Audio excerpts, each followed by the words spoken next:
Yo guys, what's going on? It's Ethan. Hope you're having a great day. Welcome back to another video on the channel, and obviously another session in today. This is the very next day, right now real time. It's the very next day after I won that huge hand with pocket kings. So from the last video you just saw, I'm hammering these out. I think this is, what's today? It's Saturday, and I've played 5 out of the 6 days this week, so this will be the 5th. So we're hammering out these videos, hammering out these sessions here, mainly because next week, the week that you're actually watching this video, I will not be able to play, unfortunately. I'm heading to New York, so just hammering out as many sessions as I can, getting my poker in this week, so because I can't have any poker next week, unfortunately. So wow, it's so hot. But anyways, let's get into this session. Hopefully we run well just like last time, and let's build off of our bankroll that we created for ourselves. Let's do it. The first thing we'll go over today, I have Queen Jack of clubs in the cutoff with 300 in front. So there's 2 limbers to me. I decided to raise it up to $18 on the bigger side. I just really like that just because I can ISO a little bit better and also just tighten up people's ranges. Small blind makes the call and the limpers fold. So let's go heads up to this flop in position of 10-3-10 with a club out there. Not the best board in the world, but definitely one that I can win and just fire and c-bet and get folds out of. So he checked in the dark. So action to me, easy c-bet, $25. He snap calls. Turn is a 7. A 7 of spades, and he insta bets $50 in the most like spazzy way ever. From what I've seen in like one orbit, since I'm pretty new to the table, it's early on in the session.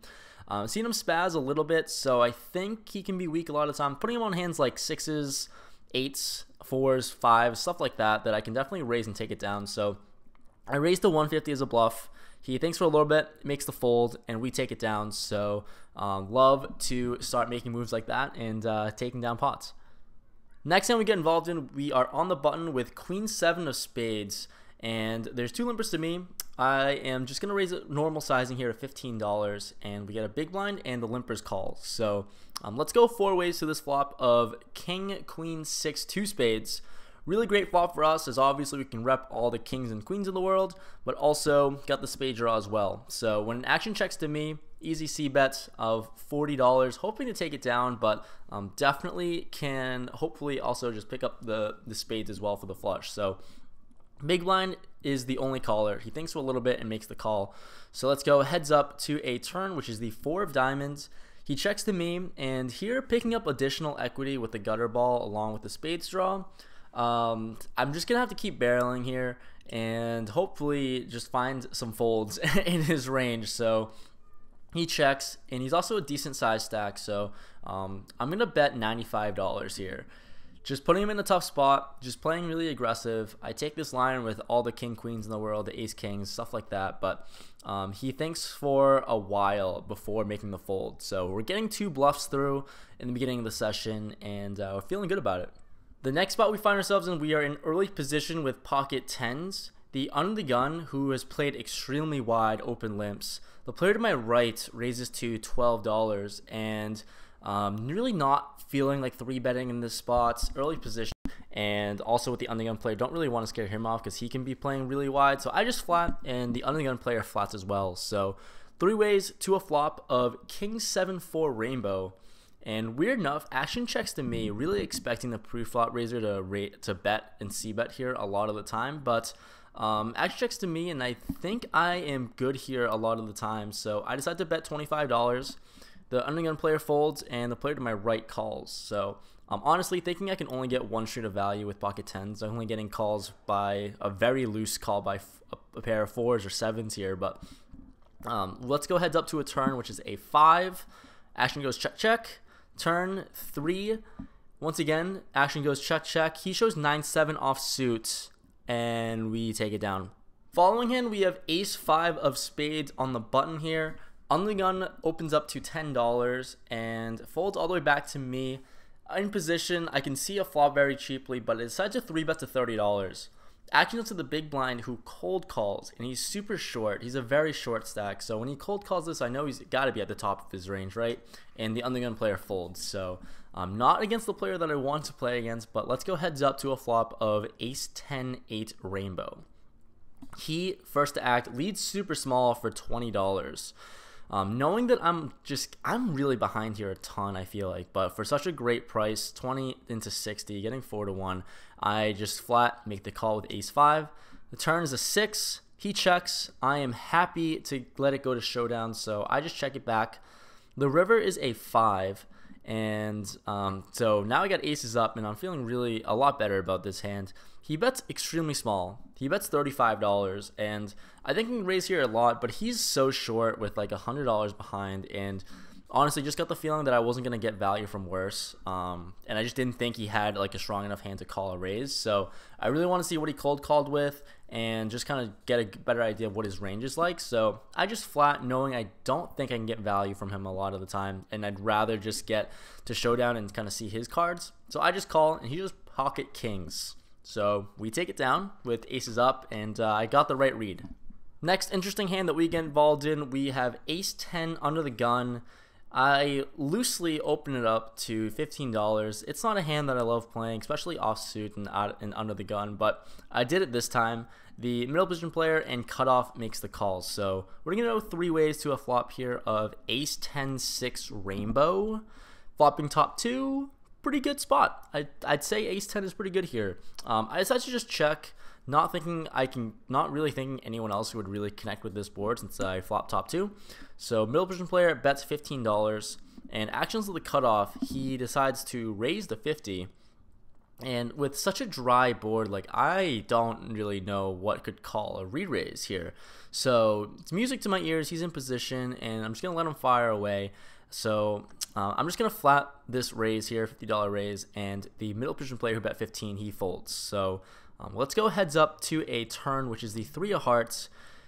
I check with a plan on check raising here in this spot. I just got to let him continue and fire.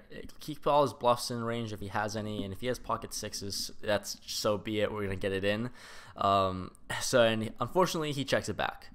The river is the 8 of clubs, and got to go for value here. Not really sure of what sizing I could be. Like when he raises the flop and then checks the turn, I don't know what to make of it. So just gotta go for value, whatever he may have, maybe like ace queen, something like that. But I bet $100, and he just almost snap folds. He really quickly lays it down. So looking like a bluff, I guess, but we'll take the value on the flop there. Next spot that we'll go over, we have pocket kings in the small blind, and there's 2 limpers to me. Pocket kings, very nut on this board, and I've been super active on this table, so I'm going to raise it up to $18, and only the button calls, who's pretty short stacked, and he's a little splashy as well. So let's go to the flop heads up against this player. Flop comes 8-8-3 with 2 spades, and he just insta jams. $75-ish, something like that. He insta jams. I didn't check. He's on the button, and he just goes for it. So he insta jams. I just like easily just snap call that.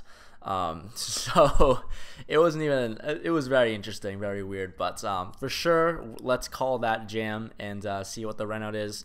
So we're all in, and go into a run out of a queen and a 9. He shows pocket 6s, which maybe shows a little bit of my table image since I have been very active at this table.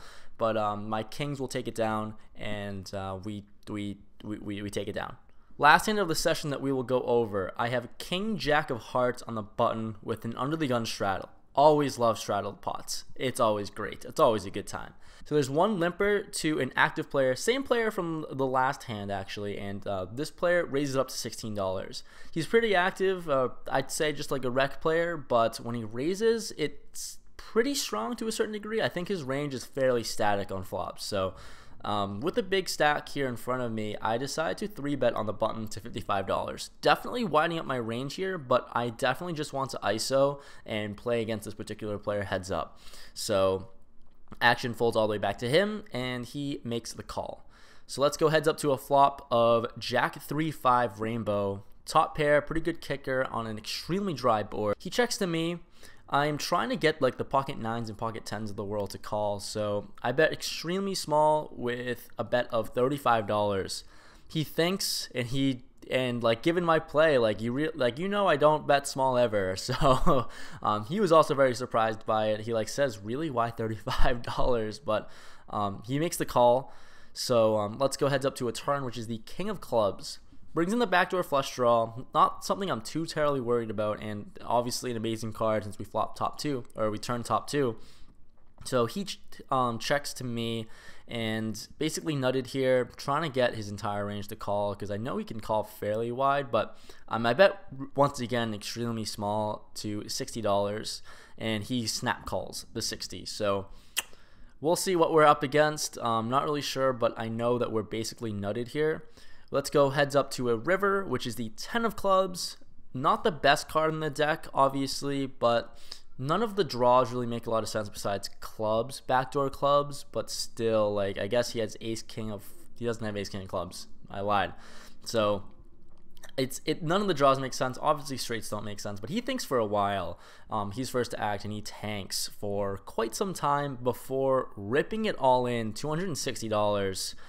The line doesn't make any sense. He's like basically repping a bunch of missed draws, or just, I don't know. Like I said, he's very active, and it's hard to put him on a hand that I lose to. So I just snap call. During his time, he really thought about jamming. He was playing with the stack, and I mean, given my stack size, it's an easy call, I think. Like, if he has pocket 10s, so be it. We're gonna have to pay him off, but that's the only hand that I can really put him on. So I snap call. He shows pocket queens, and we take it down with top 2. So for some reason decided to turn his hand into a bluff, and we take it down, and we pick up another big pot in this session.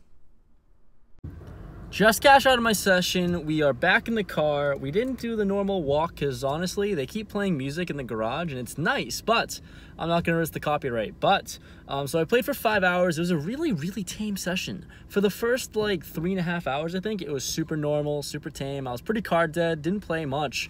I won those first 2 hands within the first like maybe 2 hours, and that was like the first highlights. It's crazy, right?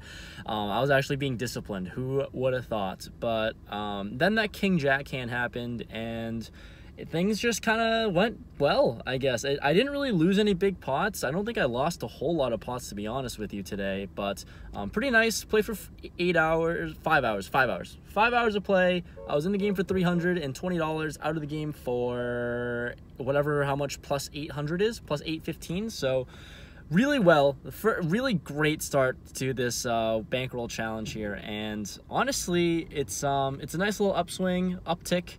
We'll take that to the hourly, to the bankroll, and after the little downswing, we're bouncing back. So hopefully you enjoyed this video. Driving out of this crazy Encore traffic on a Saturday night. It's only 9 o'clock, and there's a lot of cars. I should not be vlogging this. Oh boy, I really should not be vlogging this, but I do it for you guys. Hopefully you enjoyed the video, and I'll catch you guys in the next one. I'll see you boys later. I just keep saying the same thing over and over again. I'm ending this. Bye.